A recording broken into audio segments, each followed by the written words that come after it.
being patient with us at the short break. We are ready to resume and look forward to resuming the meeting with item 57, which is the update on the local alternative improvement program and the State Route 710 sales program.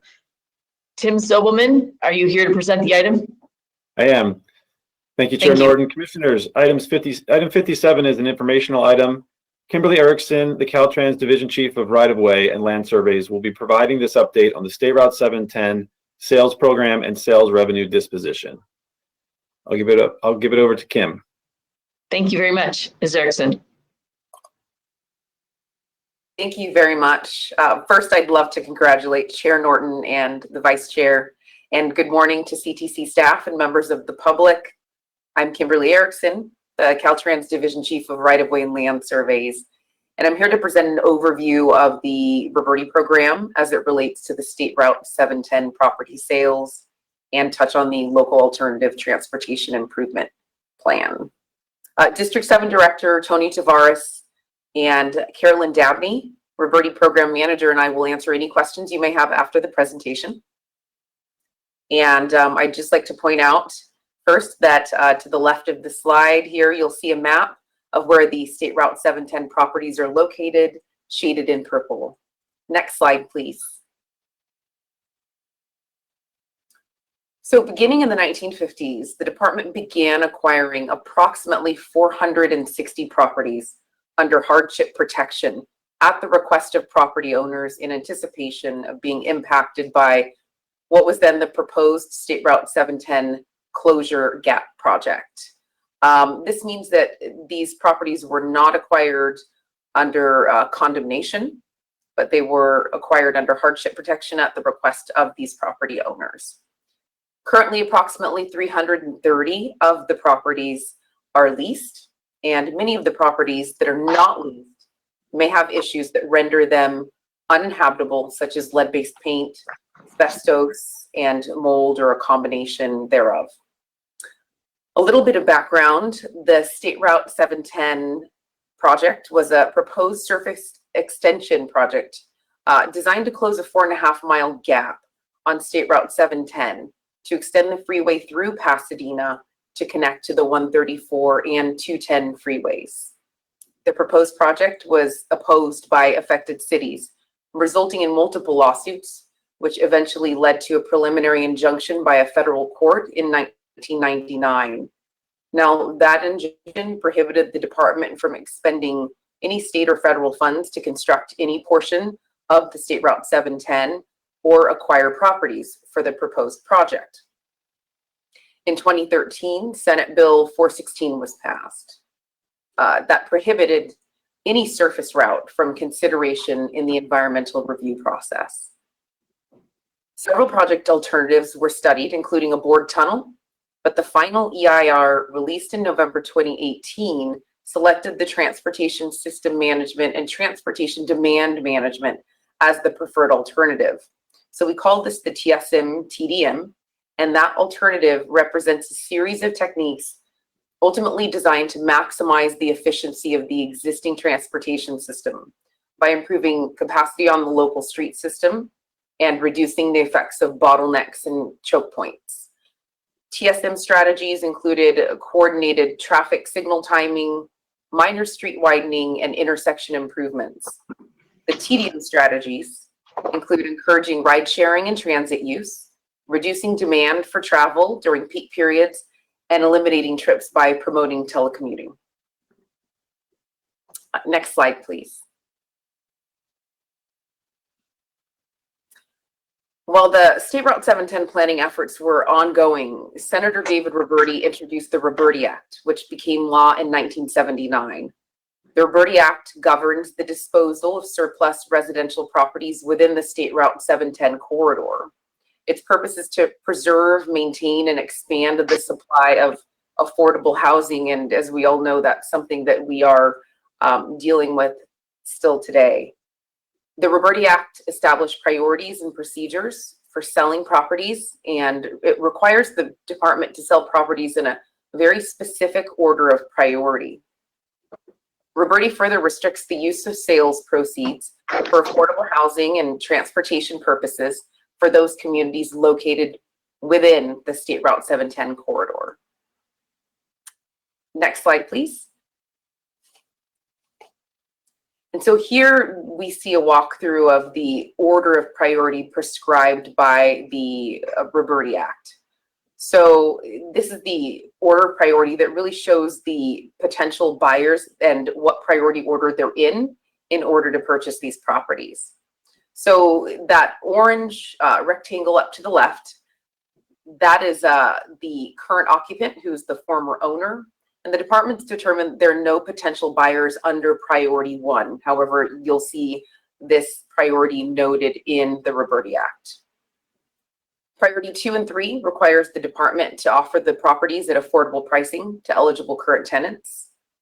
Priority 4 requires the department to offer the properties at reasonable prices in as-is condition to housing-related entities. And as you can see, the housing-related entities have their own priority waterfall. The reasonable sales process is one of the ones that is the process being restructured under the proposed amendments to the regulations. Priority 5 and 6 are to current and former tenants in good standing at fair market value. And then you see that priority 7 is at public auction. Next slide, please. So the department is required to complete lender-required repairs for properties that are sold at affordable prices to affordable buyers. Initial sales proceeds are deposited into the State Route 710 rehabilitation account, and it's these funds that are then used to pay for those lender-required repairs. The rehab account is capped at $500,000, and then it's swept quarterly. Funds in excess of the $500,000 are deposited into the state highway account, and then these funds are then allocated by CTC to fund LATIP projects prioritized by State Route 710 local communities in consultation with LA Metro, our partners there.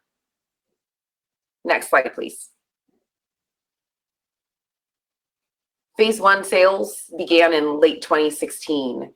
And to date, 10 properties have sold since then, generating $2.4 million in sales proceeds. So what this graph shows you is the amount accumulated in that LATIP account, which is available for allocation by the CTC. The department reports this information to the CTC annually. And currently there are $1.5 million available in that LATIP. $500,000 in the State Route 710 rehabilitation account, and $400,000 that has been spent on those repairs that I spoke about earlier. Well, I guess, right, what's this? Next slide, please. So the department is in the process of amending the regulations to clarify the minimum sales price of the State Route 710 properties. A lawsuit filed in 2018 temporarily halted phase 1, and the department was sued for setting the minimum sales price of the properties at the original acquisition prices as adjusted for inflation. As a result of the suit, the court ordered the department to adopt regulations in order to apply the inflation adjustment. Emergency regulations were then adopted in May 2019, allowing phase 1 sales to proceed, and a lawsuit promptly challenged the emergency regulations. The department prevailed in a lawsuit in October 2020. However, a notice of appeal was filed and is pending.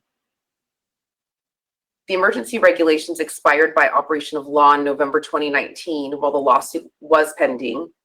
And as you can see by this photo, this flow chart, ultimately, regular rulemaking is quite a lengthy process.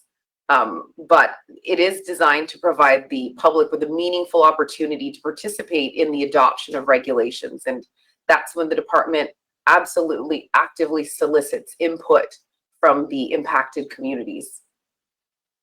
Upon filing a permanent rulemaking action, the department has 1 year to complete the rulemaking process. So while we're amending regulations, we're pursuing interim uses of the properties. And our director, District 7 Director, Tony Tavares, will get into that in a bit of detail for you shortly. But, you know, due to the immediate need for shelter and housing in the state, the department continues its efforts to partner with local agencies. And one of the things Tony will touch on is the leasing of vacant properties for transitional and emergency housing purposes. The department's also exploring options to expedite the disposal of the properties. For example, the Department of General Services, jointly with the Department of Housing and Community Development, is working with us to currently solicit a request for information from housing developers and other interested parties. The intent of the request is to better understand the long-term affordable housing opportunities for several of the State Route 710 properties. And if you could go to the next slide, please.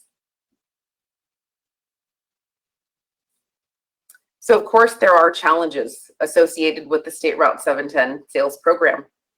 Many of the properties are uninhabitable, requiring extensive repair costs due to lead-based paint, asbestos and mold issues, and the condition of the properties. There are also historic properties which require repairs to meet specific standards so as not to jeopardize the property's eligibility for listing on the National Register of Historic Properties or the California Register of Historical Resources. We also touched a bit on the various lawsuits that have resulted in sales delays. And there, of course, is potential for additional lawsuits due to the pending amendments to the regulations. And then current timelines for the sales process, which can require up to 490 days to sell a property in a given priority to allow for publishing, noticing, response, application review, contract execution, of course, approval by the CTC and escrow. And those timeframes are prescribed in the actual regulation. The department is seeking to streamline this process in our upcoming proposed amendments to the regulations. Of course, there's been homeless advocacy, as we saw around the activities in late 2020.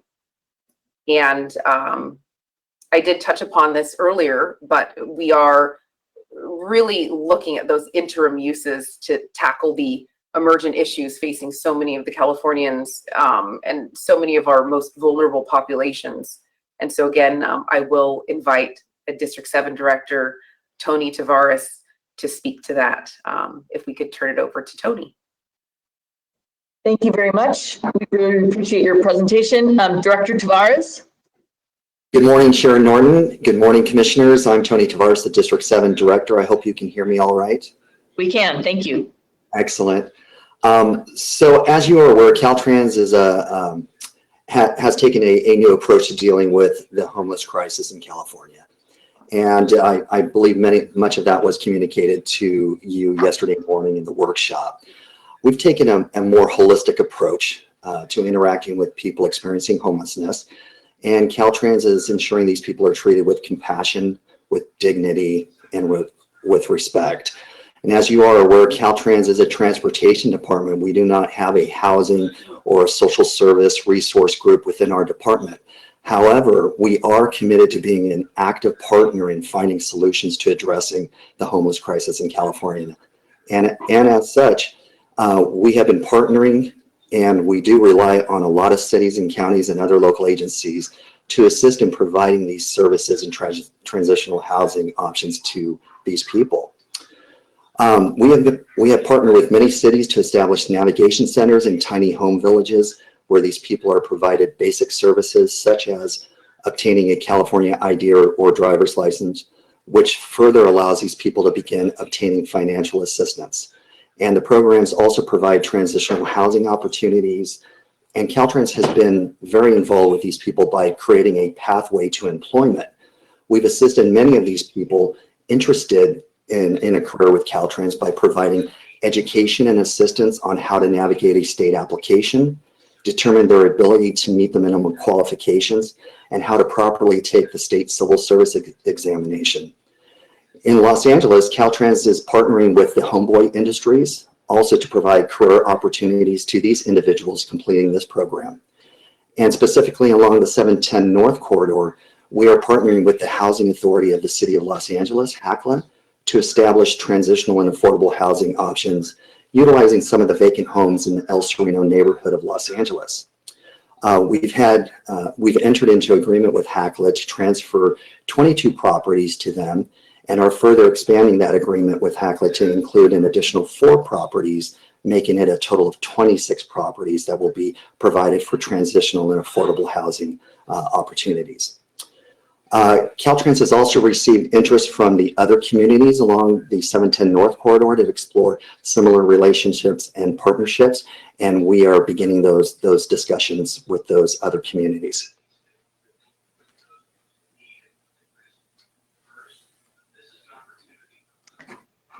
Does that conclude your remarks, Director? Yes, I apologize. That concludes my remarks, Chair. Okay, thank you so much. We have a number of commissioners that wish to speak, and we have public comment. So I would like to call on my colleague, Commissioner Liu.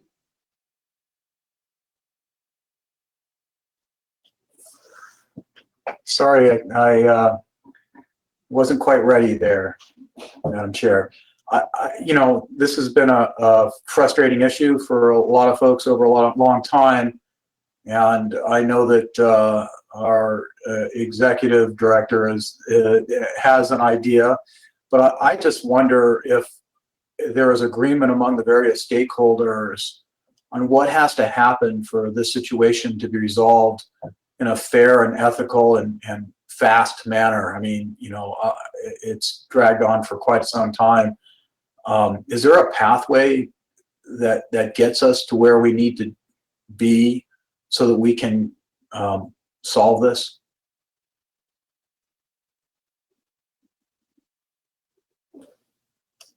Well, so I would say that there is certainly an interest in pulling together and actively engaging the communities to explore where we might go. The department and the administration is very interested in making sure the communities are involved in shaping their communities. And so we are exploring not only the interim uses while we move toward getting regular rulemaking handled, but also, ultimately the goal being putting these properties back into the affordable housing stock and with housing related entities. I have a question for Director Tavares, and then I'll turn it over to Mitch. Director Tavares, there are a number of properties right now that are not up to code, and that was a concern for people who wanted to come and be in these properties right now. Who is responsible for assessing the code requirements to bring a property up to code, and who is responsible for bringing those properties up to code? Are you allowing proposals to do that, and who makes sure that the assessment is correct, that you have the proper amounts to bring it up to code for habitability? Thank you, Chair Norton. That is correct. There are a number of properties, over 100 plus properties, that are just not inhabitable at this time, and really pose, in my opinion, a safety concern if anyone were to be in those homes. As far as the code issues and who is responsible for rehabilitating or repairing these homes, Caltrans is responsible for that. However, we are in partnership with Department of General Services and also HCD, as Kimberly mentioned. There is a request for information that has been placed out there, an RFI, seeking solicitation on ideas on what we can do with the properties, and it went out to a cohort of developers, private and both public agencies who may be interested, and come back with ideas on what can be done with these properties. Obviously, before moving forward with any concept, we would want to engage the community and ensure the community agrees to those concepts also. Thank you very much. I'd like to call on Executive Director Ms. Weiss. Mr. Tavares, I'm glad you brought up the Department of General Services. Caltrans does many things well, really, but your mission is really revolves around improving mobility across California. I know you guys have done a great job with the situation that you've been dealing with here, but this was many decades in the making. I just wonder, are you guys, and this is more of a rhetorical question, are you guys really the right people to do this? The Department of General Services, through their Real Estate Services Division, is really the state's real estate manager doing leasing, sale, purchases. It occurs to me that perhaps one of the things we might consider is there a way to work with the legislature to have just the properties transferred to the Department of General Services, and they perhaps are more suited to deal with this, particularly considering they've been undergoing a process to look at state properties that are suitable for affordable housing development. So this might fit in with something that they're already doing. Yes, thank you, Director. I would agree with you. I think Caltrans is probably, this is not our forte, dealing with housing, obviously. We are a transportation agency.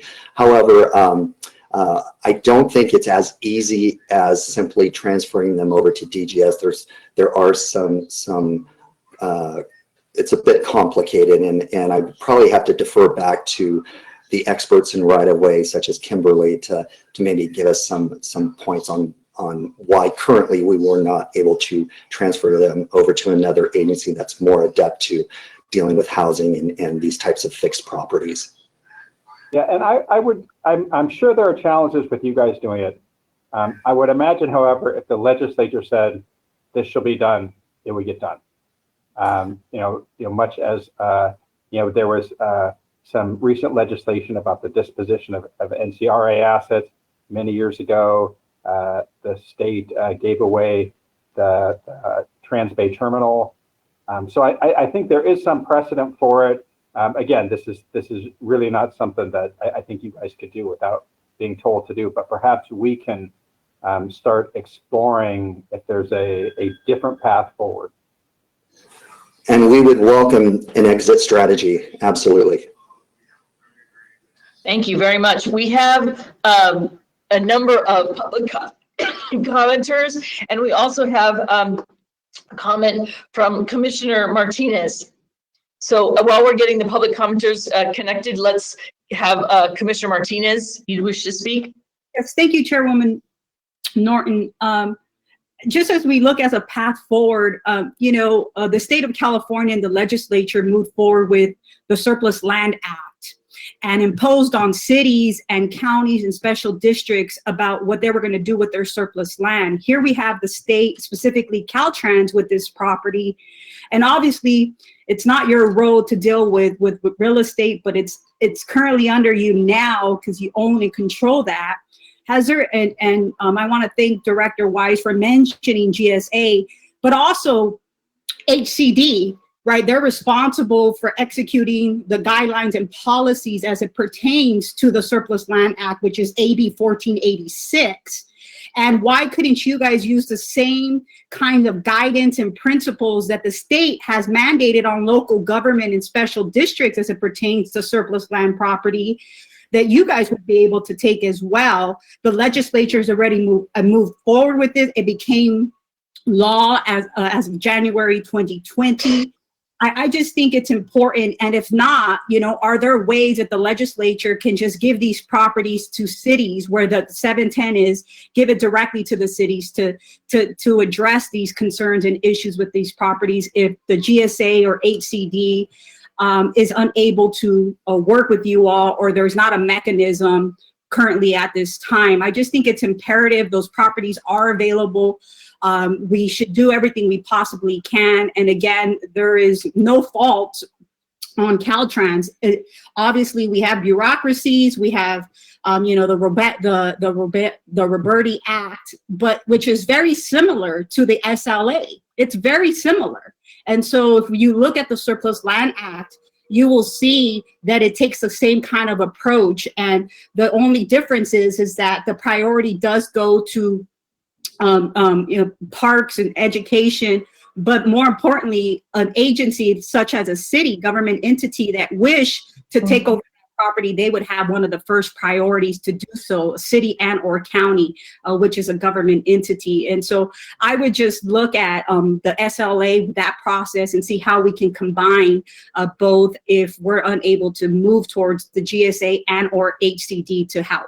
Thank you. Thank you very much, Commissioner. We now would like to take some public comment. Justin?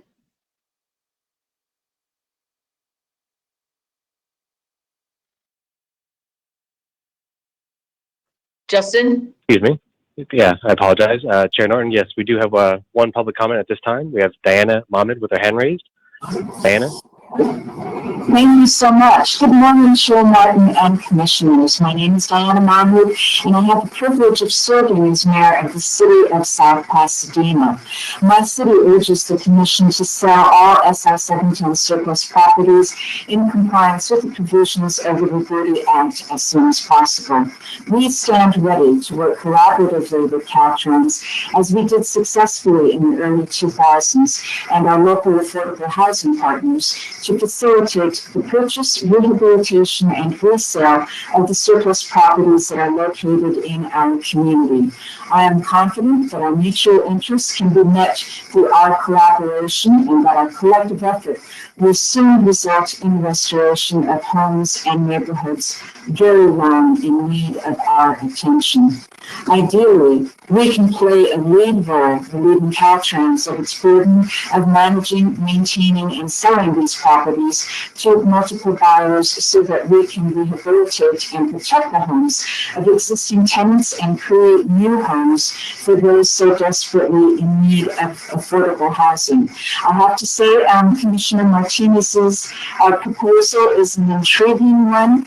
As noted previously, some of the homes are in significant need of repair as they have been vacant for some time. So if properties were transferred to the cities, that would require also an appropriation or the availability of funds to provide for their rehabilitation. I would add that many of our residents have lived near vacant Caltrans homes for a number of years, decades in some instances, and these vacant homes present safety concerns. My city is vitally interested in exploring with Caltrans the feasibility of entering into the same type of agreement as you heard earlier described as it has entered into with the city of Los Angeles. And essentially, we are very, very excited to work with Caltrans. It would make our residents so happy to see these homes put to productive use. Thank you so much for the opportunity to address you. Thank you very much. Following on Mitch Weiss's recommendation, I think it would be important for us to make a motion on 57 separately, and rather than 57 and 58 together. And I'd like to move that we ask the CCC's. 57 is just an informational item. Oh, okay. How can we empower you to make the requests into general services regarding being able to have general services take over the disposition of the properties? Chair Norton, your wish is my command. We will. That's all we need, and we'll start seeing what we can do. Hot diggity. Thank you so much. We will thank you for your presentations, and we will move on to item 58. Gurtej.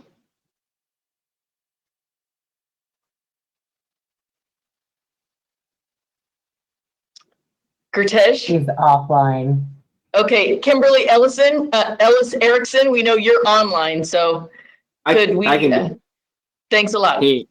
Yes, no problem. He in anticipation of internet issues, he forwarded me his notes.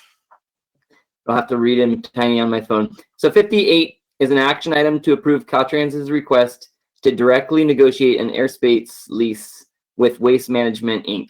Waste Management, Inc. is a private company that is currently leasing this airspace site in Los Angeles County through a 5-year lease that expired on December 31st, 2020. The company wishes to enter a long-term lease with a duration to be determined during negotiations. Once a length of time has been determined, the negotiated lease agreement will be presented to the commission at a future meeting for approval.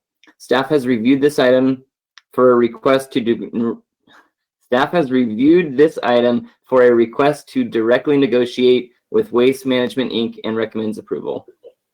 Excellent. Could we, Ms. Erickson, do you have anything else to add, or may we take a motion on this item? I don't have anything else to add. Thank you, Chair Norton. Okay, thank you. So, commissioners, do we have a motion? Yes, Commissioner Eager moves to accept. Thank you. Commissioner Inman seconds that motion. Excellent. Douglas, can you please read the roll? Thank you, Madam Chair. Commissioner Alvarado. Yes, sir. Commissioner Burke. I believe she stepped away for a moment. Commissioner Davis. Aye.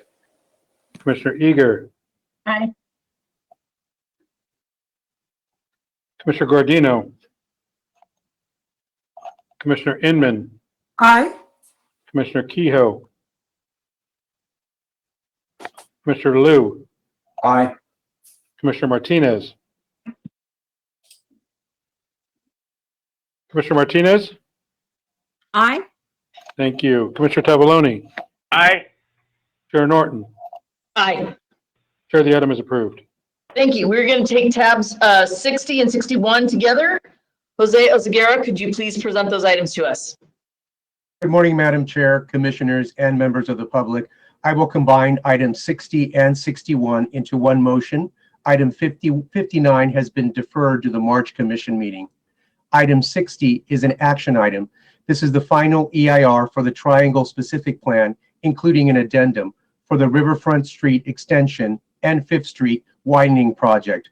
The West Sacramento City Council adopted a statement of overriding considerations, finding that the benefits outweigh the impacts. Item 61 is an action item. This is the final EIR for the Ranchero Road Widening Project. The Hesperia City Council adopted a statement of overriding considerations, finding that the benefits outweigh the impacts. Staff recommends approval of agenda items 60 and 61. Great. Do we have a motion to approve? Moved by Commissioner Liu. Second by Tavaloni. Excellent. And I see that there's no public comment. So Douglas, could you please read the roll? Commissioner Alvarado? Yes, sir. Commissioner Burke? Commissioner Davis? Aye. Commissioner Eager? Aye. Commissioner Guardino? Commissioner Inman? Aye. Commissioner Kehoe? Commissioner Liu? Aye. Commissioner Martinez? Aye. Commissioner Tavaloni? Aye. Chair Norton? Aye. Chair, the item is approved. Thank you. Now we'll move on to item 62. Tim? Thank you. Commissioners, item 62 is an information item. Pursuant to Government Code Section 14526.6, Caltrans is required to report to the Commission quarterly for projects which complete construction in the previous quarter and for all major shop projects. Donna Berry, Caltrans Division Chief of Project Management, is here to present the first quarter project delivery report for 2020 to 2021 fiscal year. Okay. Thank you, Ms. Berry.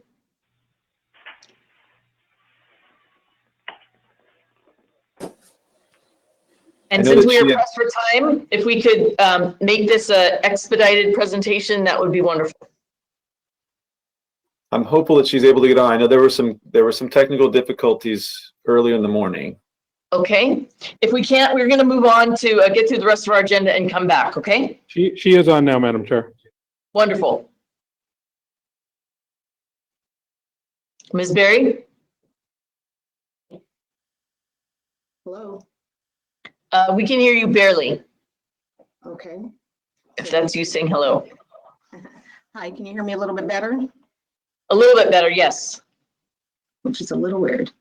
Okay, I'll speak up a little bit. So good afternoon, commissioners and transportation partners. My name is Donna Berry, and I'm in the Division Chief of the Division of Project Management, and I will be presenting the project delivery report for the first quarter. Yesterday, In Director Omashawkin's report, he provided a high-level comparison of the department's project delivery for 2020 to 2029. Today, I will report on the Q1 project delivery report, which covers a 3-month period of this information, and will focus on how the department is meeting its portfolio commitments as well as delivery to date. Next slide. Before I begin, I'll briefly talk about the project delivery process. At the beginning of a project, we go through the asset management and planning process to develop a PID, otherwise known as a project initiation document. As we complete each phase, we return to the commission to allocate funds for the next phase, which, as you can see, is shown by the white arrows. Next slide, please. When the project is initiated, there is a high risk due to unknowns. As we progress through the project delivery process and we know more and learn more, the risk is reduced and methods to manage the risk are identified, whether it be avoidance, mitigation, or an alternate strategy. Risk can be an opportunity which allows us to be innovative, to deliver and to maximize benefits, which translate into livability and options for all communities. The highest level of risk is the early phase, which is the environmental phase. Next slide, please. This slide represents the results of the first quarter, fiscal year 2021. Project delivery performance measures. Based on the end of the first quarter data, the current forecast is that the department is expected to meet or exceed the last 5 years' total averages in several categories. We will continue to take intelligent risk and push our delivery to maximize the dollars. By maximizing the dollars, we can deliver more benefit by managing through the risk. Please understand this approach is intentional and a deliberate strategy for the department. We will continue to monitor the year-end projections as we move through the fiscal year. Next slide, please. So project delivery performance measures show the success for delivery for the STIP and SHOP programs for Q1 2021. Costs are calculated 6 months after the end of construction. This table includes support and capital costs. By the end of Q1, 2 STIP projects totaling $56 million were completed under budget by $9 million. 46 projects totaling $510 million were completed under budget, about $70 million. Next slide. In the quarterly report, we highlight the number of projects potentially needing supplemental funds, their current budgets, and the cost of the potential risk. We identify the risk, we manage the risk, and we communicate the risk. This may result in supplementals, which would require a commission action in collaboration with commission staff. During pre-construction, we are actively working on over 1,200 projects and managing risk for 43 of those projects. We are currently working through our project delivery teams and process to minimize the risk and maximize the benefits for successful delivery, such as modifying scope, changing strategy, or requesting supplemental funds. There are over 500 active projects in construction, and we are managing risk for 37 projects. During final closeout, which includes claims, arbitration, environmental mitigation, and right-of-way, there are 16 projects which may result in supplementals. These projects have achieved contract acceptance. We are actively managing these risks. It is important to keep in mind, not all of these projects will come forward for a supplemental allocation. We will continue to manage these projects. Next slide, please. So this slide illustrates delivery as of last week. The numbers in green are accomplishments to date, and targets are also shown in yellow. We will continue to keep you informed with our progress as we move forward. Next slide, please. So that concludes my report. Thank you so much.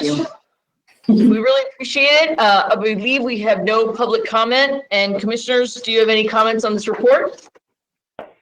If not, we really thank you for your presentation, and we are going to move on to items. Item 63 has been withdrawn, so we're going to move on to item 64. Tim? Thank you. Commissioners, I'm presenting items 64 through 70 with a recommendation at the end. Item 64 is an action item for a safety improvement project on State Route 166 requesting an initial allocation that exceeds the program amount by more than 20%. The primary reason for this increase was due to the addition of traffic signals to the original scope that will provide better visibility and consistency for the drivers. Commissioners, do you have any questions on this item? No. And no public comment, I don't see. Thank you. Item 65 is an action item for a bridge replacement project. Bridge replacement shop project on State Route 128 in Napa County that is requesting supplemental funds to complete the project approval and environmental document phase. Please note there were slight corrections on this item as identified in the change list. The primary reason for this cost increase is due to a change in the bridge design to address geotechnical, hydraulic, and constructability risks.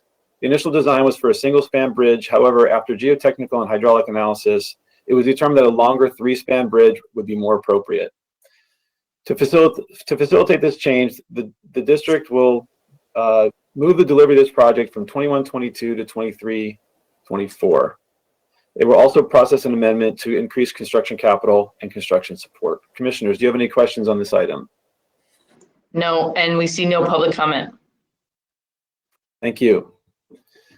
Commissioners, item 66 is an action item for a shop project that's requesting supplemental funds to complete the PA&ED phase. I would like to note that the agenda needs to be corrected as it shows this to be a roadway preservation project and it is actually a safety improvement project. The safety improvement project is on a segment of State Route 110, also known as Arroyo Seco Parkway, which connects Pasadena and Los Angeles. The project's PA&ED was allocated on August of 2017 and is currently 50% complete. The primary reason for the cost increase is due to considerable amount of time refining the original alternatives and developing new alternatives. One of the main alternatives being considered is converting the outside lanes into shoulders during off-peak hours using dynamic message signs. The community has expressed major concerns with the signs during public scoping meetings, causing the need to identify additional alternatives. Due to the time that is taken to get through PA&ED, the Psne and right-of-way support phases were not able to be allocated within the approved time extension deadline, and those funds will lapse. In a separate action during today's meeting, all phases other than PA&ED will be defunded and will need to be reprogrammed once PA&ED is complete and a preferred alternative is selected. Commissioners, do you have any questions on this item? Commissioner Liu had questions and so did Commissioner Davis. So Commissioner Davis, I saw your video on first and then I'll call on Commissioner Liu. Yeah, as you said, this project goes way back. And so the question would be, what are we doing to keep it on track or make sure it stays on track? And are we confident that as the changes go through, is it going to get completed timely? I believe the district is on the line to be able to answer those questions. Is Tony Tavares on there or will it be a representative? It is Tony Tavares. Good morning. Thanks, Tony. Or good afternoon, Chair Norton and Commissioners. I'm Tony Tavares, District 7 Director, once again. This project, as mentioned, had quite a bit of interest from the community members. And so the idea now is to go back. We developed 6 alternatives. We want to do additional outreach and engagement with our community members, our stakeholders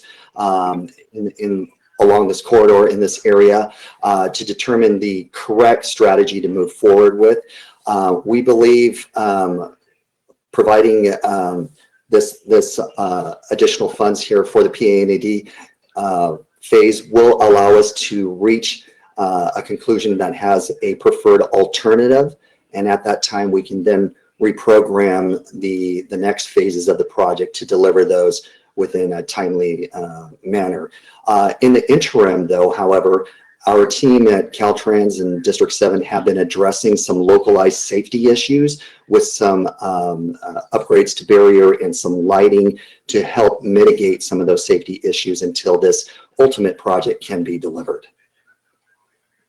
And that concludes my comments. Thank you. Commissioner Liu, could you ask your questions?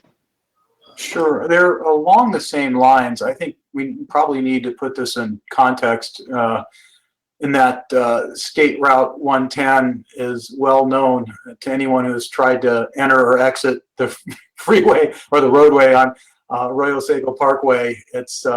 I looked around at some of the news articles about it. It's been described as treacherous, terrifying, horrifying. And through, personal experience, it's like having a kidney stone. Once you've been through it, you don't forget it. Having to get on or off the Arroyo Seco Parkway. So it's a great idea to improve safety there. I'm all for that. I think that, a lot of us have had probably near-death experiences on that particular stretch of the parkway. But as a safety project, it doesn't seem like it's moving very quickly. We're being asked to now allocate another $1 million to complete the PA and ED and project phase while deprogramming all the other phases because of missed deadlines. So I'm all in favor of the interim steps, the barriers and lighting upgrades and all of that. But instead of moving forward, this project seems to be moving kind of backwards. And I'm wondering, can Caltrans provide us an actual date by which they will have selected a preferred project alternative, and so we have some expectation on how long this is going to take? Yes, thank you, Commissioner Liu. I would say that our P&ED process to get to that completion of that phase will probably be about another year or so or less. After that, depending on the alternative that is selected, it could take between 1 to 3 years, depending on that alternative. Obviously, there's 6 alternatives. Some are very extensive, some are less intrusive, if you will, to the historic nature of this highway. And so we do want to be very deliberate in the fact that we are working with some disadvantaged communities on either side of this highway, and we want to ensure that our engagement involves as many community stakeholders as possible so that we get this project correct. Great. We have no public comments, and Director Tavares, Commissioner Inman and I have some questions for you, but we're going to pursue them offline in the interest of time, and it sounds like there's time in this timeline to get our questions answered. So thank you very much for your presentation today. Thank you very much, Chair Norton. Okay. Item 57, please, or 67. 67. Item 67 is an action item for a major damage permanent restoration project on Stair Route 1 near Gleason Beach in Sonoma County, requesting supplemental funds to complete the plan, specification, and estimates phase. Please note there was also a slight correction as identified on the change list for this item. The project's Psne was allocated in August 2019 and is currently 95% complete. The main reason for the increase is due to unplanned time and resources expended to coordinate and engage with local community stakeholders and resource agencies to resolve concerns and obtain coastal development permit approval. Commissioners, do you have any questions on this item? No, and we see that there's no public comment. So if we could take a motion on 64 through 67. Actually, we have two more projects to go. We were taking them as a group. Are you doing 64 through 70 then? Correct. 64 through 70. So then that's 3 more. Okay, thank you. Oh, I'm sorry. You are correct. It is 3 more. Thank you. Okay. Item 68 is an action item for a roadside safety improvement project on State Route 140 that is requesting supplemental funds to re-advertise. Please note there was also corrections on this item as identified in the change list. This project only received 2 bidders and 1 ended up being disqualified. When Caltrans reevaluated the options, they also reevaluated the engineer's estimate and determined some of the contract items have gone up due to market availability and likely COVID-19 lockdowns. The supplemental funds request is based on the new engineer's estimate, and Caltrans will be conducting contractor outreach in hopes of increasing the number of bidders. Commissioners, do you have any questions on this item? No, we do not, and there's no public comment. Thank you. Item 69 is an action item for a storm damage emergency restoration project on US 101 in Mendocino County that is requesting supplemental funds to close out construction. Please note there was a correction on this item as identified on the change list. The header for this item should read supplemental funds to close out construction and not complete construction. The main reason for this supplemental funds request is due to ground anchors that were discovered in different stages of failure. The department rejected the ground anchors and requested the contractor provide remedial repairs of these anchors. and the ground anchor remediation efforts have been complicated, time-consuming, and resulting in a 5-month delay. The increase in construction support is due to the additional resources needed to administer the remediation, repair work on the failed ground anchors, and to conduct additional tasks associated with construction claims to close out the project. Commissioners, do you have any questions on this item? I see none. And do we have any public comment? Chair Norton, we have no public comment at this time. Thank you. Okay, seeing none, let's move on to the next one.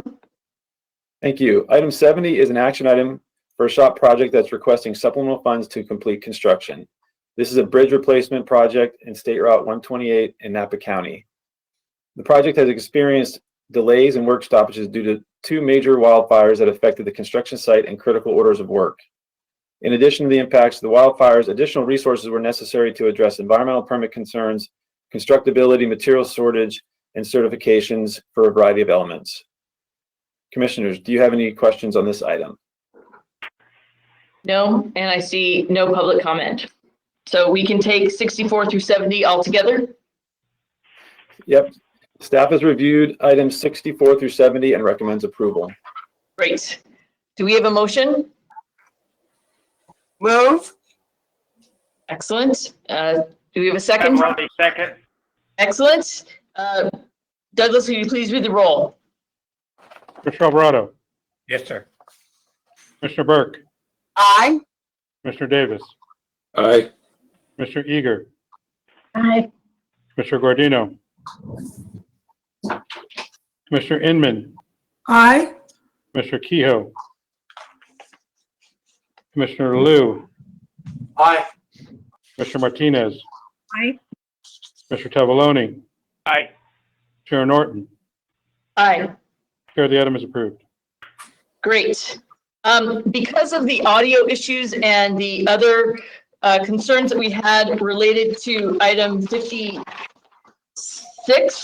I'd like to make a motion to reconsider. Can I have a second? Second. Okay, Douglas, can you please read the roll? Commissioner Alvarado, Yes, sir. Commissioner Burke, Aye. Commissioner Davis, Aye. Commissioner Eager, Aye. Commissioner Guardino, Commissioner Inman, Aye. Commissioner Kehoe, Commissioner Liu, Aye. Commissioner Martinez, Aye. Commissioner Tavaloni, Aye. Chair Norton. Aye. The motion to reconsider is approved. Thank you. We just wanted to, again, have a clarification with Caltrans regarding the questions that were asked by Commissioner Liu and myself regarding the potential for safety, potentially K-rails or other items for safety along that property. Can you clarify for us? And then I know Commissioner Alvarado, Vice Chair Alvarado may have some other questions. Well, before they answer, maybe. Please. I was thinking about it. You know, the safety issue was raised, and we're planting trees in there. I don't want anybody to think this is a compensation issue. It's just That's right. the department would consider it. You know, we're going to plant trees in there. If we can go to a bigger tree, a box tree, and then maybe put a K-rail in front of them until they grow up big enough to withstand an impact, I think that would make a big difference. So that's just a suggestion for the department. I don't know where it goes, but there it is. I concur, Vice Chair. That would make a big difference in my stance on this issue. Do we have a representative from Caltrans who could speak to this?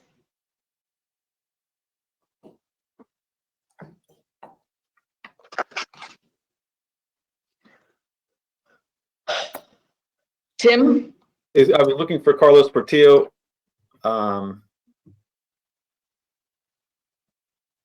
we move, Executive Director Weiss, can we move as amended so we can move just with that additional recommendation to Caltrans? I also heard that they're having some audio issues. They are trying to get on. Okay. So I'm not sure that we want us to necessarily be voting on project design features that Caltrans hasn't had a chance to discuss. So, but I would say if no one is from Caltrans is able to jump on, then we just vote based on what we heard, and we're going to have to take it up again in March. Okay. Well, why don't we take a vote on this item again, and then ask Caltrans to come back to us in March on this item. So before we call the vote, can we ask once again, is anyone from Caltrans able to speak to the issues that commissioners raised, and specifically Commissioner Alvarado? We do have someone on the line. Thank you. Yes, we have someone from District 3. You are now unmuted and free to speak. Thank you. Commissioners, this is You're on. for the Office Chief for project management in District 3. Yes, sir. Yes, we can hear you. Oh, sorry. Can you also allow Amarjeet Benapal would like to also have access to speak? Okay, I'll yield to Amarjeet as he is there. I was there as a backup, so. Mr. Amarjeet? Director Benapal, your microphone is open.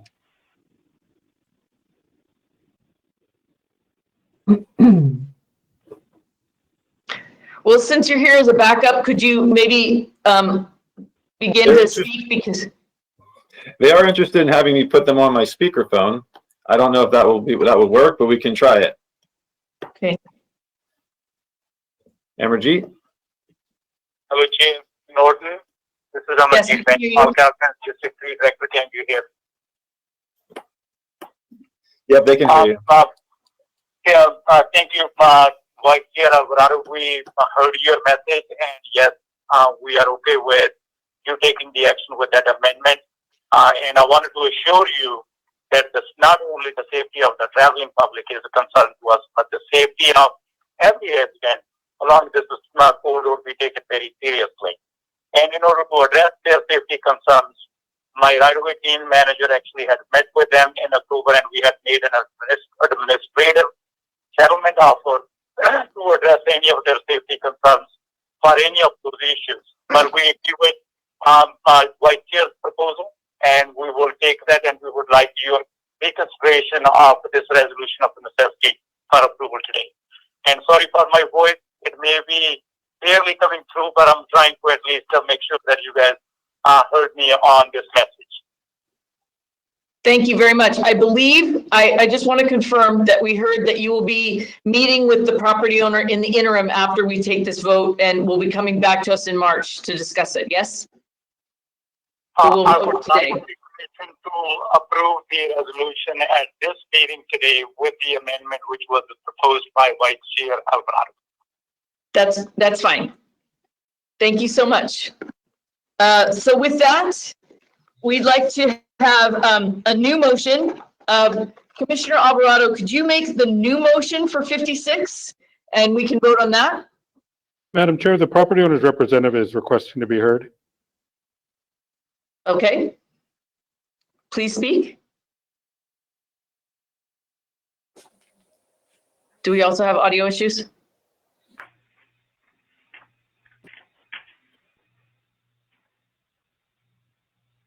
We can't hear from the representative.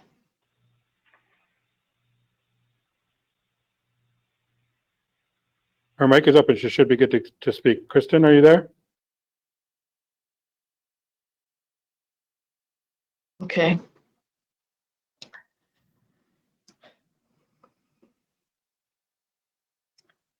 Ms. Renfro, are you there? I see you unmuting and muting again. We Ms. believe you're Renfro? unmuted.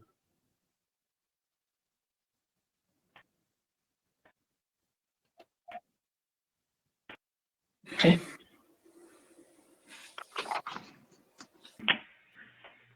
We don't want to lose a quorum, so we really do need to take a vote.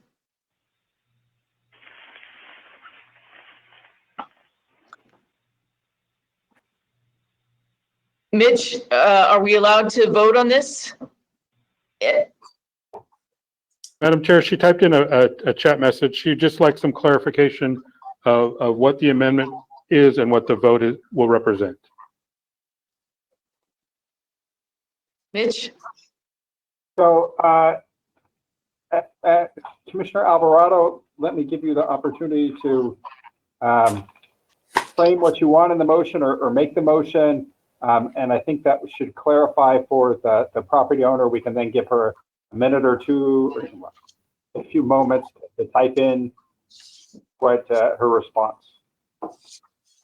The motion would be to approve the resolution of necessity and then have the department look into putting in bigger trees and a temporary K-rail until they're big enough to withstand an impact. And I second Vice Chair Alvarado's motion.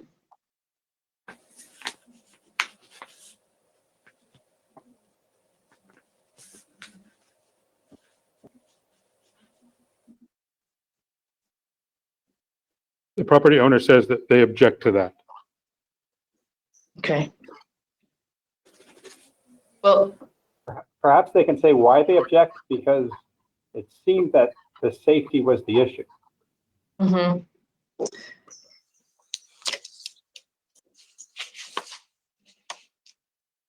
I would just like to remind commissioners that today we are looking at the 4 findings, and if the department has met those 4 findings, I think that the discussion as it relates to the larger size trees is more related, because we're talking about it from a feature perspective. Yes. And we just want to be careful that we're not talking about compensation. We are not. We're not. I wanted to make that clear. Yes, we are not. But it was just a suggestion to move the project forward. I mean, 380% above, I think we need to move this thing forward. That's correct. Director Liu, Commissioner Liu. I just wanted to make sure that staff and Caltrans were clear that our concerns are about how this project is planned, and whether it was planned in a manner to do the least in private harm, which is the second criterion in terms of those list of criteria that we consider. That's right. I don't want to speak for the property owner or their attorney, but when you read this item, they said that they wanted to move the house, I think, farther away from the highway, which may be what she's trying to express in her concerns with regard to the K-rail and bigger trees. But I'm also very uncomfortable moving forward with this item if she hasn't had a chance to address the amended proposal. Douglas, did you say that you had 3 public comments? Yeah, no, Commenters? it's 3 separate responses to statements made on our as part of it. So the first one was that safety is the issue, and how will that be enforced in the future? And it's taking in fee. You're approving without specificity of what will be done.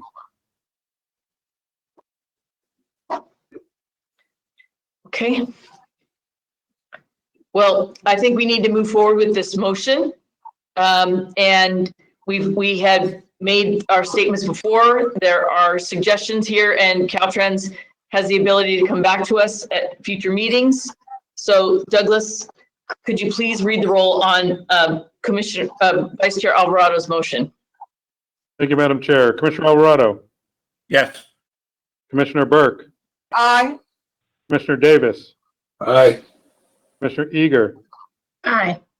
Commissioner Gordino? Commissioner Inman? Aye. Commissioner Kehoe? Commissioner Liu? No. Commissioner Martinez? Aye. Commissioner Tavaloni? Aye. Chair Norton? Aye. Chair, the motion is approved. Thank you very much. Thank you, Caltrans, for staying on, and thank you very much to the property owners representative for staying on. We're going to go back to our agenda and begin with Can items. I just jump in real quick before we move on? And You may. suggest that if there's nothing related to this item that comes before the commission in the interim, that we ask Caltrans when they make their presentation of the next quarter's project delivery report, that they report on the specific actions they are taking to address the safety concerns that were discussed today. That is approved. We agree. Do we need to have a motion No. on this or just agree with you? No, we said it. It'll get done. Perfect. Thank you so much. We'll go back to our agenda and begin with items 71 to 75, which will be taken together.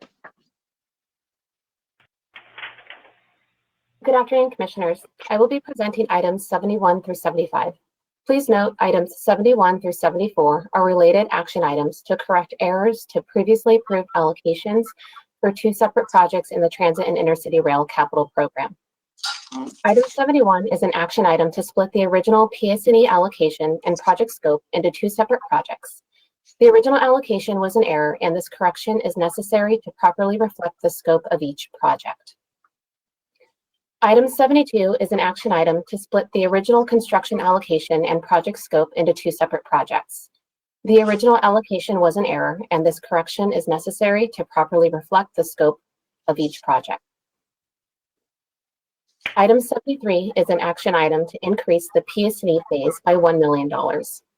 After the original allocation was split into two separate projects, it was determined that additional funding was needed to complete the Psne phase.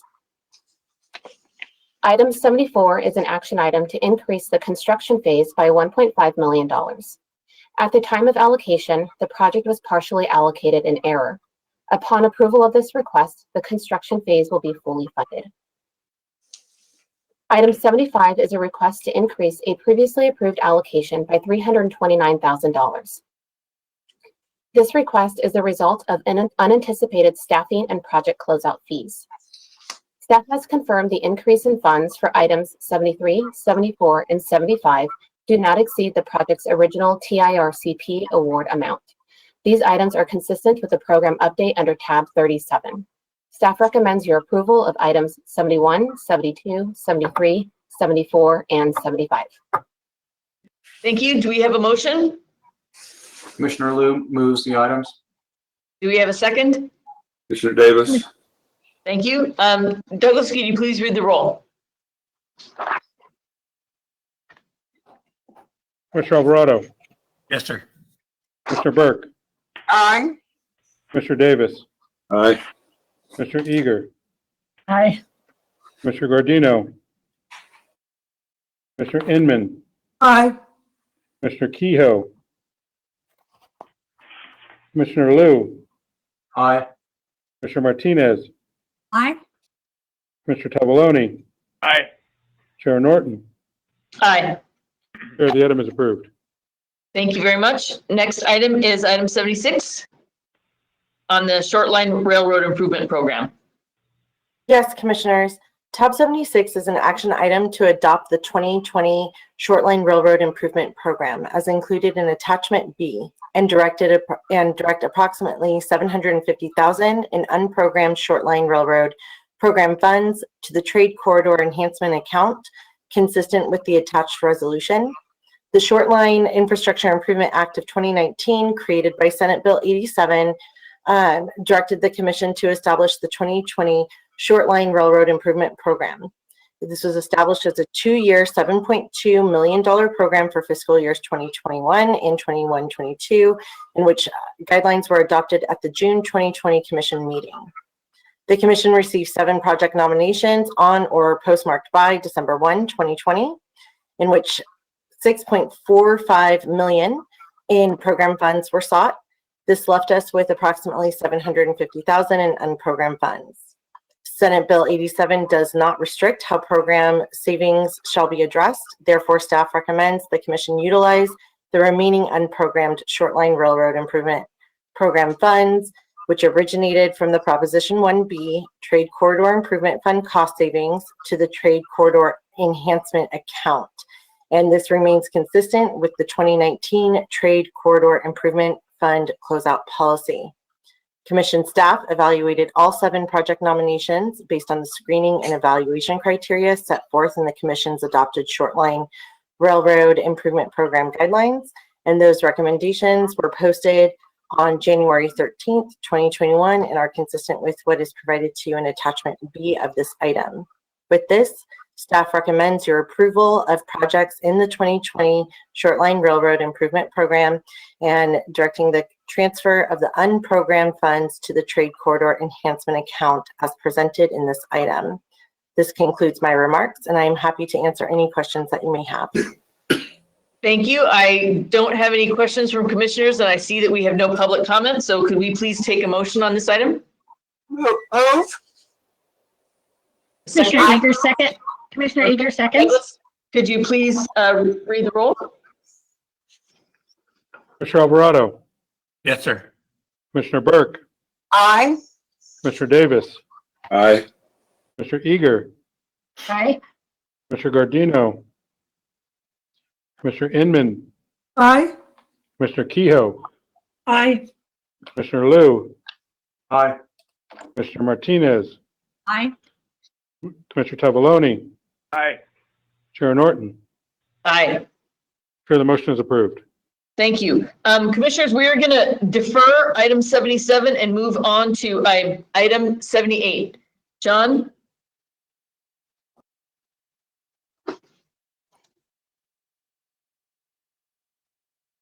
John, you're muted.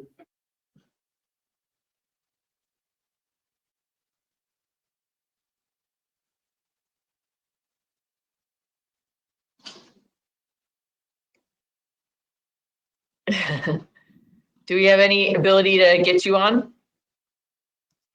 There we go. Mitch? Can you hear me? Oh, wonderful. Yep. That pesky organizer. Okay. Item 78 is an action item to amend the 2020 shop. We will be taking this item in 2 parts so that the proposed I-5 managed lanes project in Orange County can be considered separately from the rest of the shop amendments. So first, I would propose that we consider all of the shop amendments under item 78 except for the I-5 managed lanes project, which is noted as project number 20, and the EA is 12-0Q950. With the exception of this one project, these shop amendments will revise existing projects in the 2020 shop and add a total of 19 new projects to the 2020 shop. Of the 19 new projects, 9 are emergency projects and 9 are safety projects, and 1 is a stormwater mitigation project. One of these new safety projects is a bicycle safety project on State Route 1 in Orange County, which experienced 165 bicycle collisions between 2010 and 2014. We are supportive of this new bicycle safety project. We are concerned about why this project seems to have taken so many years to come forward, and we will be following up with Caltrans on this one. Staff has reviewed these amendments and finds that they are consistent with the shop guidelines as well as commission adopted transportation asset management plan, and recommends approval of all shop amendments contained in this item except for the I-5 managed lanes project noted as project number 20 EA 12-0Q950. Thank you. So we will make a motion on 78 minus the I-5 managed lanes and then come back to that, yes? So yes. Commissioners, can we take a motion on those first, everything but the I-5 managed lanes? Madam Chairman, I'd make a motion as described by staff for item 78 minus the I-5 managed lanes. Martinez, second. Excellent. Douglas, can you please do the roll? Commissioner Alvarado, Yes, sir. Commissioner Burke, Aye. Commissioner Davis, Aye. Commissioner Eager, Aye. Commissioner Gardino, Commissioner Inman, Aye. Commissioner Kehoe, Aye. Commissioner Liu, Aye. Commissioner Martinez, Aye. Commissioner Tavoloni, Aye. Chair Norton. Aye. Madam Chair, the motion is approved. Thank you. And now that we have deferred the I-5, right? Okay. Yep. So, well, I will give a short, some comments on I-5. So now we will take part B of item number 78. This is to individually consider project number 20, item 78, which is noted as EA 12-0Q950. Caltrans is proposing to amend the 2020 shop to add a new operational improvement project for PA&Z only. This project proposes to address HOV lane degradation on Interstate 5 in Orange County. This amendment would program $12.8 million for PA&Z. The proposed project will study 4 alternatives. Alternatives 3 and 4 would both convert the existing HOV lanes to price-managed lanes. Alternative 4, in addition to converting the existing HOV lane to a price-managed lane, proposes to add a second price-managed lane in some locations. Alternative 4 is not shop eligible according to statute, which states that a shop project may not add a new traffic lane to the system. Despite the legal restrictions on shop funding, Caltrans has told us that they must move forward with studying Alternative 4 during PMED and has provided a legal opinion to commission staff, which concluded that constraints on the shop funds does not limit the reasonable range of alternatives which need to be studied in an environmental document, and that early elimination of alternatives is inappropriate. Caltrans is seeking to secure a non-shop funding source to be combined with the shop funding, but at this point the non-shop funding has not been secured. So, because Alternative 4 must be studied with this project, yet the scope of work in Alternative 4 is not shop eligible according to statute, Commission staff recommends deferring approval of this shop amendment until shop funding can be secured for Alternative 4. That concludes my remarks. Thank you so much. Do we have public comment on this item? Chair Norton, there is no public comment at this time. Thank you. Okay. And can I confirm that we had no public comment on the rest of item 78? Correct. There was no public comment on the rest of 78. Okay, great. Thank you. So with no comment, John, what is your recommendation for us? My recommendation is to defer approval of this item. Okay. So not approve. So we do not need a motion? Actually, no. Mitch, I would look to you. Madam Chair, this is Doug. Yes, I believe we do need a motion. Okay, we need a motion to defer. Okay. If we could entertain that motion, please. Commissioner Liu moves. Thank you. I'll second in the interest of time. Douglas, could you please do the roll? Commissioner Alvarado. Yes, sir. Commissioner Burke. Aye. Commissioner Davis. Aye. Commissioner Eager. Aye. Commissioner Gardino. Commissioner Inman. Aye. Commissioner Kehoe. Aye. Commissioner Liu. Aye. Commissioner Martinez. Aye. Commissioner Tavaloni. Aye.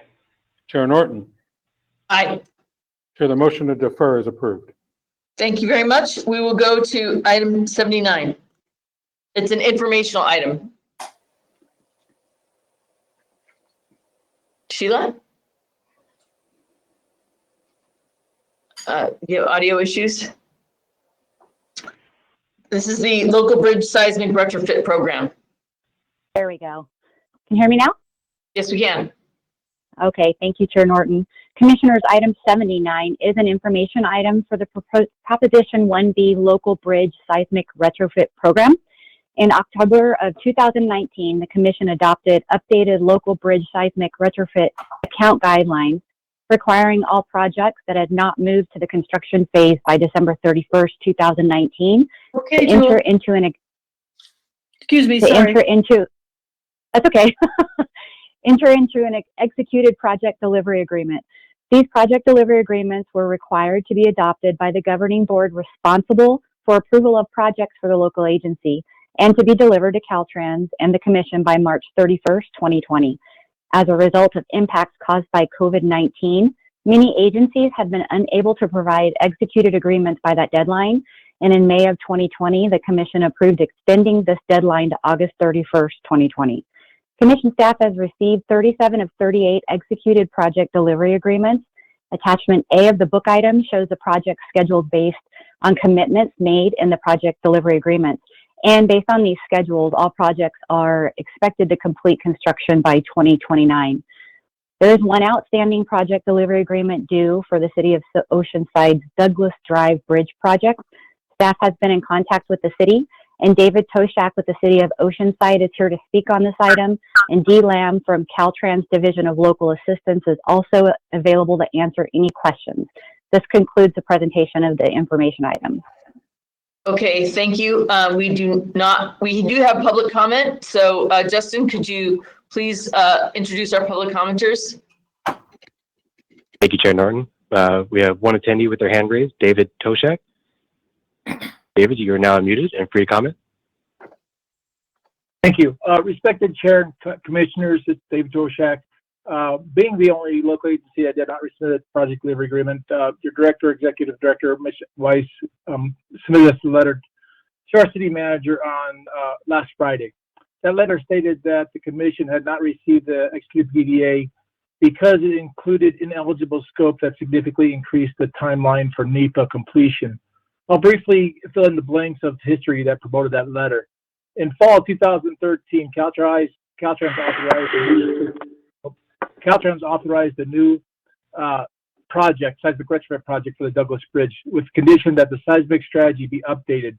The first order of work after the consultant selection process was complete was then the strategy update that could define the scope of the retrofit or possible cost-effective replacement for the Douglas Bridge. Caltrans was clear that funds to clear NEPA would not be authorized until a seismic strategy was approved. Through July of 2020, the city and Caltrans local assistance staff worked for a common goal as a project development team on the seismic strategy. Monthly meetings were held, technical memorandums were shared. Lengthy permit with Fish and Wildlife and the Army Corps required for additional geotechnical information to support the draft update was just recently completed, basically at the beginning of this year. In a July 20 meeting, it appears that one individual from one Caltrans department made the determination that the expensive deep foundation work was not eligible for funding. The city submitted data from the analysis, which resulted in Caltrans strategy concurrence letter to say they did December 24th. Although allowed by Caltrans policy, the PDA deadline had not allowed time for the city to dispute the Caltrans determination. The determination basically is based on 7 years of experience. The city's August PDA was based on a strategy and NEPA document that up until July was supported by Caltrans. In those 7 years, local assistance did not convey any objections to the memos or voice concerns about ineligibility. The city is moving forward with the determination of eligible work and is meeting with Caltrans local assistance to do so. However, time is needed to submit a PDA that is based on a revised limited scope of work, not the NEPA. The original strategy would have required a CE, the lowest NEPA clearance. Obtaining permits with Army Corps complicates scheduling of any scope. Army Corps has an approximately 30-year-old ongoing project that when performing a geotechnical investigation, it took us 14 months to permit through the Army Corps, in addition to the 8 months it took for Caltrans to clear NEPA. Moving forward, we think the project team thinks that it'll take about 18 to 24 months to obtain a 408 permit to do the limited seismic retrofit. The city will submit a revised PDA probably by Friday of next week.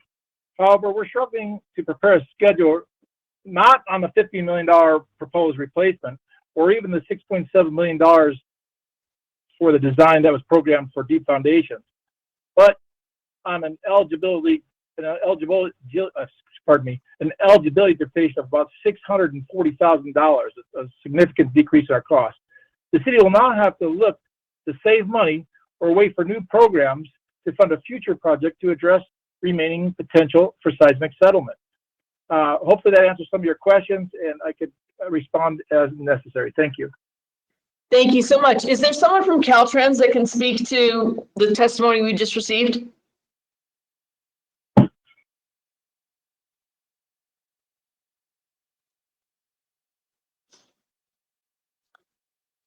Okay. In the interest of time, we do want to hear from Caltrans if we can, but we have 30 action items after this. So in the interest of time, Mitch, can we ask that CTC staff work with Caltrans to get the agreement done and then work with them and report back to us? Yes, ma'am. And we will report back either that it is done or that we'll tell you what the roadblock is. Fantastic. Thank you very much. In the interest of time, we're going to need to move on to our next item. So we really appreciate it. Thank you so much, Sheila, for your presentation. And we'll move on to informational item 80, Local Streets and Roads Funding Program. Good afternoon, Commissioners. Tab 80 is an informational item providing an update on the fiscal year 2019-20 Local Streets and Roads Expenditure Report preliminary results. Jurisdictions were expected to report on approximately $2.079 billion in program funding. 507 jurisdictions reported on time, while 32 jurisdictions were outstanding due to the COVID-19 pandemic. The 32 jurisdictions were given until December 15th, allowing all 32 outstanding jurisdictions to submit their reports. Out of the 3,922 projects accounted for, 2,550 were identified as active within the reporting fiscal year, for which approximately $836 million in RMRA funds were spent. The preliminary summary can be found in the book item and will also be posted to the Local Streets and Roads Program webpage by mid-February 2021. Thank you, and I'm happy to take any questions. Thank you very much. We don't have any public comments, so we will move on since this is an informational item. Thank you so much, Celeste. Please see your time. Now moving to item 81, and that is the Local Partnership Program. Anya? Thank you, Chair Norton. Commissioners, tab 81 is an action item to amend the Local Partnership Formulate Program. Specifically, the amendment will add 3 projects to the program and correct the programming year for 2 of the projects. Staff has reviewed these items and they are consistent with the Local Partnership Program guidelines, and therefore staff is recommending approval of tab 81 as presented in attachment A in the book item. Madam Chair, this is Commissioner Inman. I move staff recommendation. Second. Thank you. Douglas, can you please read the roll?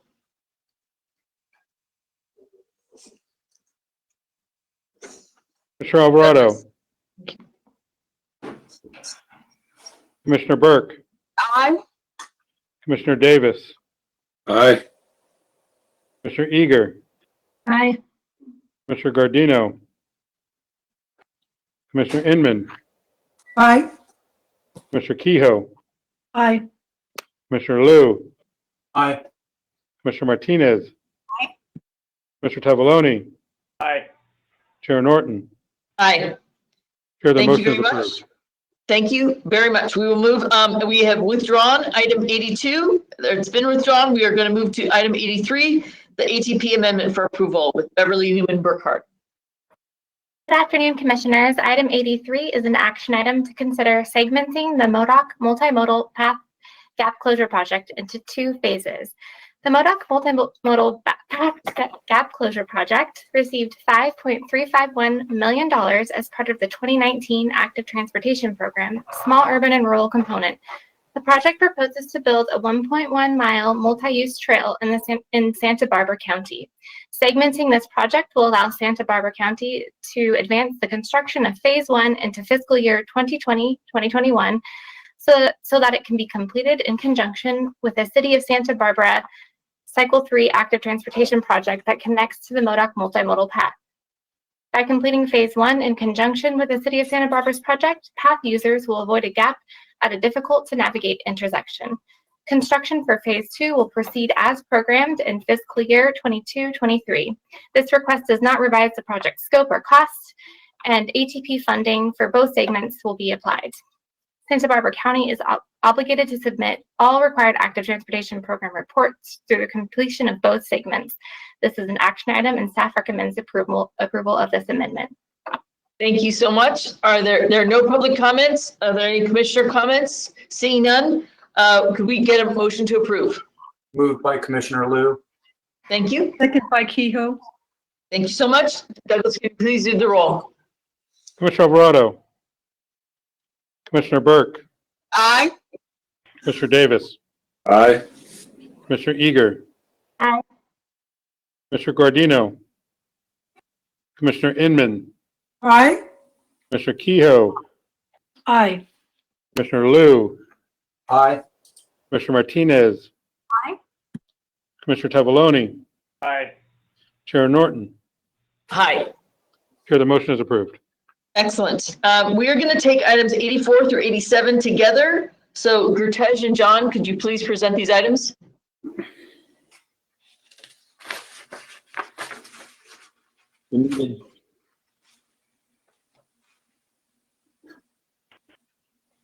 No?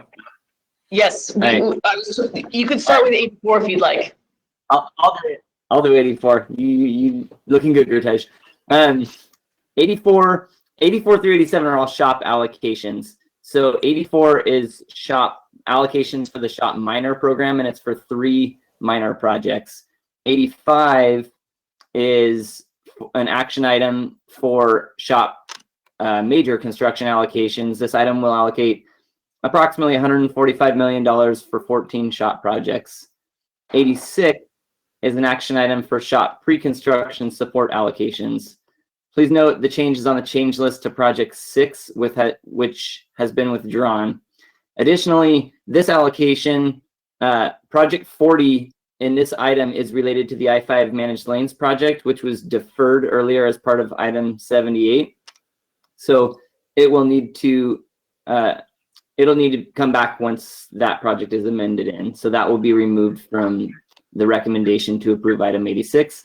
Item 87 is an action item for another construction allocation, and this item will allocate approximately $21 million for 1 shop project. So staff has reviewed these shop allocations and recommends approval of items 84, 85, 86, and 87, with the exception of project 40, which is EA 12-0Q950 on tab number 86, which will need to be resubmitted once the project is approved to be amended into the shop. Thank you very much. Could we get a motion based on that recommendation? Motion to Commissioner Eager moves. Second by Commissioner Inman. Wonderful. Thank you. And I saw that there's no public comment, so I want to make sure that we have that. Douglas, could you please do the roll? Commissioner Alvarado, Commissioner Burke, Commissioner Burke? Aye. Thank you, Commissioner Burke. Commissioner Davis, Aye. Commissioner Eager, Aye. Commissioner Guardino, Commissioner Inman, Aye. Commissioner Kehoe, Aye. Commissioner Liu, Aye. Commissioner Martinez, Commissioner Martinez? Aye. Thank you. Commissioner Tavaloni, Aye. Chair Norton. Aye. Chair, the motion is approved. Thank you very much. We'll now take items 88 through 92 together. Teresa? Commissioner, items 88 through 92 are STIP allocations. In the interest of time, I will not go through each one individually. I would like to note, however, items 90 and 91 are advancements. Typically, it's early in the fiscal year. We do not consider advancements. However, we do have some delays later in this agenda, so staff will be recommending approval. The other item I will note is under agenda item 92. There is a change to this request, and this is to add 12 months to the construction period. With that, staff has reviewed these allocations, finds them consistent with the STIP program and the guidelines. Staff recommends your approval of items 88 through 92. Okay, and seeing that there are no public comments, could we please entertain a motion? Move it, Tavaloni. Thank you. I'll second it in the interest of time. I'll second it. Sorry. Oh, great. Thank you, Commissioner Burke. Douglas, could you please read the roll? Commissioner Alvarado, Commissioner Burke, Aye. Commissioner Davis, Aye. Commissioner Eager, Aye. Commissioner Guardino, Commissioner Inman, Aye. Commissioner Kehoe, Aye. Commissioner Liu, Aye. Commissioner Martinez, Aye.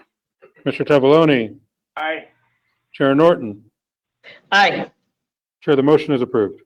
Thank you. Next, we'll be taking items 93 through 97 together. Christine Gordon. Good afternoon, Commissioners. Tabs 93, 94, 95, 96, and 97 are allocation requests for the local partnership, STIP, and Proposition 1B Traffic Light Synchronization Program. Please note the change on the change list for tab 94. For project number 3, the project location and description has been revised for clarification. I also want to acknowledge tab 96. This is the first project allocation request of the adopted 2020 Local Partnership Competitive Program. Staff has reviewed the request, and the items are consistent with the Local Partnership Program guidelines, Traffic Light Synchronization Program guidelines, and the closeout policy and STIP guidelines. Therefore, staff recommends your approval of tabs 93, 94, 95, 96, and 97, and the noted changes for tab 94 as reflected on the change list. Thank you so much. Could we get a motion? Madam Chair, this is Commissioner Inman. I move to support staff recommendations. Thank you. Second that motion. Thank you very much. And there are no public comments on these items. Douglas, can you please read the roll? Commissioner Alvarado. Commissioner Burke. Aye. Commissioner Davis. Aye. Commissioner Eager. Aye. Commissioner Guardino. Commissioner Inman. Aye. Commissioner Kehoe. Aye. Commissioner Liu. Aye. Commissioner Martinez. Aye. Commissioner Tavallone. Aye. Chair Norton. Aye. Chair, the motion is approved. Thank you so much. Now we're going to take items 98 and 99 together. Elika? Commissioners, tab 98 is an action item to approve allocations of $21,497,000 for 14 active transportation projects. Tab 99 is an action item to approve an advance allocation of $114,000 for the City of Santa Barbara's downtown De La Vina Street Safe Crosswalks and Buffered Bike Lanes Active Transportation Program. Commissioners, staff has reviewed these requests and finds the allocations consistent with the ATP guidelines and the adopted program. Therefore, staff recommends approval of tabs 98 and 99. Thank you. Could we please get a motion for this? These two items? Thank you. Tavallone, second. Thank you. We have no public comments. Douglas, can you please read the roll? Commissioner Alvarado. Commissioner Burke. Commissioner Davis. Aye. Commissioner Eager. Aye. Commissioner Guardino. Commissioner Inman. Aye. Commissioner Kehoe. Aye. Commissioner Liu. Aye. Commissioner Martinez. Aye. Commissioner Tavallone. Aye. Chair Norton. Aye. Chair, the motion is approved. Thank you so much. The next item is item 100. Casey Ruggiero. Commissioners, item 100 is an action item to allocate $63,113,000 to 12 TIRCP projects awarded in the 2016 and 2018 programs. Staff has reviewed these requests and finds them consistent with the program update under tab 37. Staff recommends your approval of this item. Thank you. Do we have a motion? No public comments as well? Thank you. Moved by Lou. Excellent. Do we have a second? Second, Martinez. Thank you. Douglas, could you please read the roll? Commissioner Alvarado. Commissioner Burke. Commissioner Burke? She had to leave at 1. Thank you. Commissioner Davis. Aye. Commissioner Eager. Aye. Commissioner Guardino. Commissioner Inman. Aye. Commissioner Kehoe. Aye. Commissioner Liu. Aye. Commissioner Martinez. Aye. Commissioner Tavallone. Aye. Chair Norton. Aye. Chair, the motion is approved. Thank you so much. We're going to be taking items 101 through 107 together. Sheila, can you start us off? Commissioners, item 101 through 107 are action items requesting to extend the period for contract award, project allocation, project completion, and project development for 1 STIP project, 12 SHOP projects, and 7 active transportation program projects. Staff has reviewed these items and recommends approval as shown on the time extension table that had been included with additional materials distributed on January 22nd. Thank you so much. Could we entertain a motion on these items? I see there's no public comments. Commissioner- Tabulone moves staff recommendation. Thank you. Lou Commissioner seconds. Tabulone. Joe Lou seconds. Could you please read the roll? Commissioner Alvarado. Commissioner Burke. Commissioner Davis. Aye. Commissioner Eager. Aye. Commissioner Gordino. Commissioner Inman. Aye. Commissioner Kehoe. Aye. Commissioner Liu. Aye. Commissioner Martinez. Aye. Commissioner Tavoloni. Aye. Chair Norton. Aye. Chair, the motion is approved. Thank you so much. And now we will be taking items 108 through 111 together. Kutesh? We need your sound. Can you hear me? We now can, yes. Well, that's me. I will let Gertej be the face and I'll be the voice, I guess. What a good finale. So items 108 through 111 are action items to amend previously approved time extensions and are to be voted together. The time extensions are for 7 SHOP projects and 2 active transportation program projects. These amendments are a direct effect of the COVID-19 pandemic and are in accordance with the interim timely use of funds policy. Staff has reviewed these amendments to previously approved time extensions and recommends approval as shown on the time extension table that was included with the additional materials distributed on January 22nd, 2021. Wonderful. We have no public comments. Do we have a motion on these items? Commissioner Eager moves. I'll second. Kehoe. Thank you. Thank you, Commissioner Kehoe and Commissioner Eager. Douglas, could you please read the roll? Commissioner Alvarado. Commissioner Burke. Commissioner Davis. Aye. Commissioner Eager. Aye. Commissioner Gordino. Commissioner Inman. Aye. Commissioner Kehoe. Aye. Commissioner Liu. Aye. Commissioner Martinez. Aye. Commissioner Tavoloni. Aye. Chair Norton. Aye. Chair, the item is approved. That's wonderful. That completes our agenda. Now we are on to other matters like public comment. Do we have any public commenters for the period of today's meeting? Chair Norton, we do have 2 written comments submitted for the public comment period. I will proceed with reading those off. Please. The first one came for item 25 from Kiana Valentine. She writes, "Good morning, Madam Chair and Commissioners. Kiana Valentine on behalf of Transportation California, which is a nonprofit, nonpartisan coalition of business and labor organizations that advocates for policy solutions to expand and improve our multimodal transportation system, grow our economy, and improve quality of life for all Californians. We appreciate the updates this morning on the development of the CTP 2050 and look forward to the final version and reviewing the updates made to the plan based on public feedback. In his presentation, Mr. Flournoy spoke about the importance of partnerships, particularly with other state agencies, boards, and offices, and regional and local partners to effectively implement the CTP 2050.